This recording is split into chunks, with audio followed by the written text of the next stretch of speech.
Bayangkan Anda sedang melihat sebuah perusahaan besar dari atas langit, sebuah pabrik yang sibuk, truk yang keluar masuk, conveyor yang bergerak tanpa henti, dan ribuan keputusan kecil yang terjadi setiap detik. Semua terlihat rapi, namun apakah benar semuanya terkendali? Di balik aktivitas itu, seringkali pemilik bisnis berhadapan dengan satu musuh utama, biaya yang tidak stabil. Biaya yang tiba-tiba naik, komponen yang lebih mahal daripada perkiraan, dan harga produksi yang membuat kepala pusing. Kenapa bisa begitu? Jawabannya seringkali sederhana. Kita salah memahami bagaimana rantai pasokan kita bekerja. Dalam banyak perusahaan, kalkulasi biaya sering dibuat berdasarkan proses internal saja. Namun saat terjadi lonjakan biaya yang tak terduga, barulah muncul pertanyaan, ini biaya dari mana? Kenapa tiba-tiba mahal? Siapa yang mengubah alurnya? Dan biasanya, semua benang kusut itu kembali pada satu hal, ketidaktahuan tentang jenis integrasi supply chain yang kita gunakan. Sebelum membuat peta rantai pasokan, sebelum menghitung biaya, sebelum melakukan negosiasi, kita harus tahu bagaimana aliran supply chain kita dibangun. Mari saya ceritakan kisah sederhana. Ada sebuah perusahaan yang ingin mengontrol segalanya. Mereka tidak ingin bergantung pada siapapun. Maka mereka memutuskan untuk melakukan vertical integration. Mereka membangun pabrik sendiri, mengelola gudang sendiri, mengembangkan logistik sendiri. Mereka mengurus desain, produksi, distribusi, semua di bawah satu manajemen. Di satu sisi, ini seperti membangun kerajaan. Semua proses berada dalam satu pagar. Semua keputusan berada dalam satu meja rapat. Keuntungannya jelas, kontrol penuh. Setiap biaya dapat diprediksi. Setiap aktivitas bisa diatur.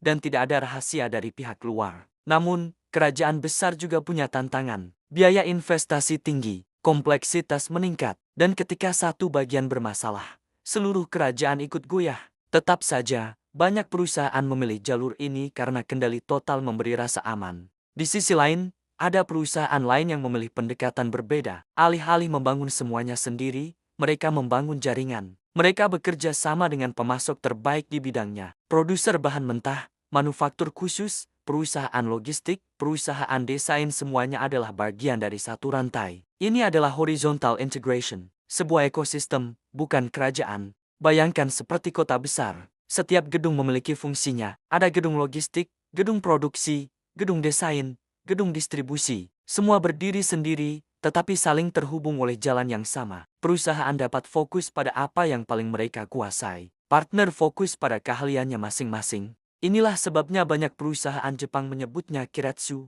sebuah keluarga besar bisnis yang saling memperkuat. Keuntungannya, biaya lebih ringan, keahlian jauh lebih dalam, kapasitas bisa diperbesar tanpa investasi besar. Namun, ada risiko, kontrol tidak penuh, koordinasi harus kuat. Satu perubahan kecil dalam suatu partner bisa berdampak besar. Pada akhirnya, baik integrasi vertikal maupun horizontal bukanlah benar atau salah.